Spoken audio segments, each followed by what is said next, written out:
उत्तराखंड की प्रसिद्ध चारधाम यात्रा अंतिम पड़ाव पर है। साल दर साल चारधाम यात्रा रिकॉर्ड बनाती जा रही है। इस सीजन की बात करें तो अब तक चारों धामों के साथ ही हेमकुंड साहिब में दर्शन करने वाले श्रद्धालुओं का आंकड़ा 55 लाख पार करने वाला है, जो यात्रा के इतिहास में नया रिकॉर्ड है। वहीं बद्रीनाथ केदारनाथ मंदिर समिति समेत सत्ता पक्ष का कहना है कि केंद्र और राज्य सरकार के कार्यों की बदौलत श्रद्धालुओं का आंकड़ा आए दिन रिकॉर्ड बनाता जा रहा है। बाबा केदार के पवित्र धाम में इस यात्रा सीजन के दौरान नेता से लेकर अभिनेता, क्रिकेटर और उद्योगपति तक खूब पहुंच रहे हैं। कांग्रेस नेता राहुल गांधी इसमें सबसे नया नाम है। राहुल गांधी के केदारनाथ धाम पहुंचने पर राज्य में सियासी घमासान छिड़ गया है। इस रिपोर्ट में देखिए।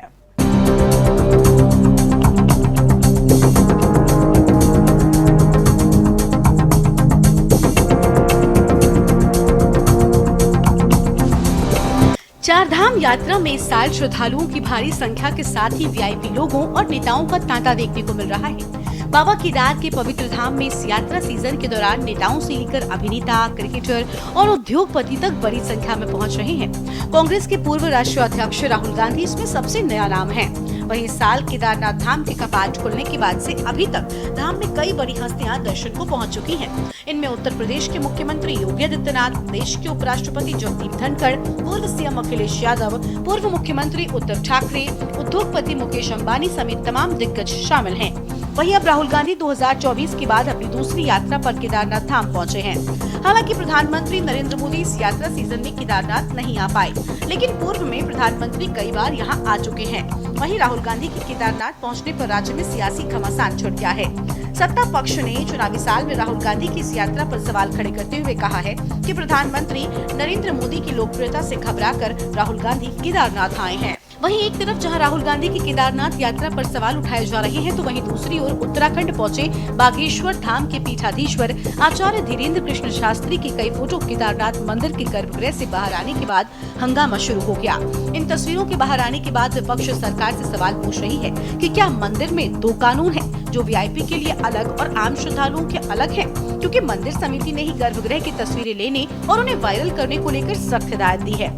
ऐसे में धीरेन्द्र कृष्ण शास्त्री की केदारनाथ गर्भगृह से तस्वीरें कैसे बाहर आ रही हैं? वहीं बद्रीनाथ केदारनाथ मंदिर समिति के अध्यक्ष अजेंद्र अजय ने इसके पीछे सुविधाओं के अभाव के साथ ही भविष्य में सुधार की बात कही है। मंदिर समिति की तरफ से प्रयास रहता है कि जो भी श्रद्धालु तीर्थयात्री वहाँ गर्भगृह में पहुँचते हैं तो वो किसी प्रकार से वहाँ पर फोटोग्राफी या वीडियोग्राफी ना करें, तो इसके लिए हम प्रयास करते हैं। लेकिन आप भी जानते हैं कि इस समय वर्तमान में लगातार एक ही समय में कई वीआईपी और वीवीआईपी वहाँ पर पहुँच जा रहे हैं, और उसके बावजूद मंदिर समिति का प्रयास है, पुलिस प्रशासन का प्रयास रहता है कि किसी प्रकार से जो वीवीआईपी श्रद्धालु हैं और जो सामान्य श्रद्धालु हैं उनको किसी प्रकार की कोई कठिनाई न हो।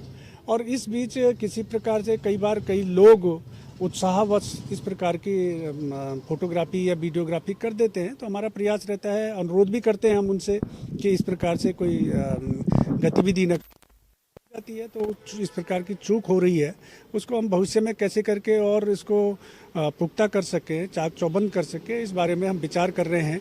और आप ये भी जानते हैं कि केदारनाथ जी में और बद्रीनाथ जी में वर्तमान में मास्टर प्लान के तहत में व्यापक स्तर पर पुनर्निर्माण के कार्य चल रहे हैं, माननीय प्रधानमंत्री जी के विजन के अनुरूप और माननीय मुख्यमंत्री जी के मार्गदर्शन में। इस कारण से हमारा प्रयास था कि वहाँ पर हमको एक क्लॉक रूम मिल जाए या वेटिंग रूम मिल जाए, जहाँ पर कि हम श्रद्धालुओं के जो मोबाइल फ़ोन है या इलेक्ट्रॉनिक उपकरण हैं इनको वहाँ पर रख सकते हैं। लेकिन क्योंकि अभी तक वहाँ पर पुनर्निर्माण के कार्य चल रहे हैं, मास्टर प्लान में हम प्रयास कर रहे हैं कि भविष्य में इस प्रकार की वहाँ पर सुविधा हो जाए।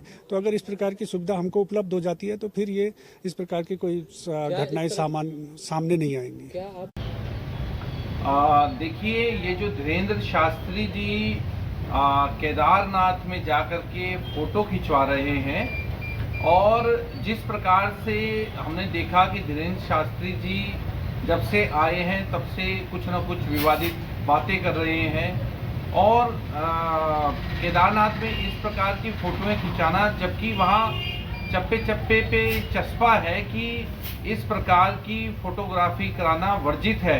और कहीं ना कहीं ये जो मंदिर समिति है उसके नियमों का उल्लंघन भी है, और कहीं ना कहीं इस प्रकार की फोटोग्राफी करा करके वो अपने आप का जो हल्कापन है उनका, उसको भी प्रदर्शित करते हैं। हमारा इस पर स्पष्ट रूप से कहना है कि ऐसे बाबाओं पर रोक लगनी चाहिए जो सिर्फ भारतीय जनता पार्टी के स्टार प्रचारक के रूप में काम करते हैं। कुल मिलाकर राज्य में लोकसभा चुनाव से पहले नेताओं के दौरे तेज हो गए हैं। हर कोई बाबा केदार से आशीर्वाद लेने के लिए पहुंच रहा है, साथ ही देशवासियों की खुशहाली की भी मांग कर रहा है। वहीं जब राहुल गांधी बाबा केदार के दर पर पहुंचे तो उसे भाजपा प्रधानमंत्री की लोकप्रियता से घबराकर राहुल की इस यात्रा को चुनावी यात्रा बताकर सवाल खड़े कर रही है। ऐसे में सवाल ये है कि आखिर क्यों जब सत्ता पक्ष के नेता दर्शन कर रहे हैं तो वो आस्था हो रही है, जब विपक्ष के नेता कर रहे हैं तो सत्ता पक्ष क्यों निराश हो रहा है, ये बड़ा सवाल है। Uttarakhand desk report.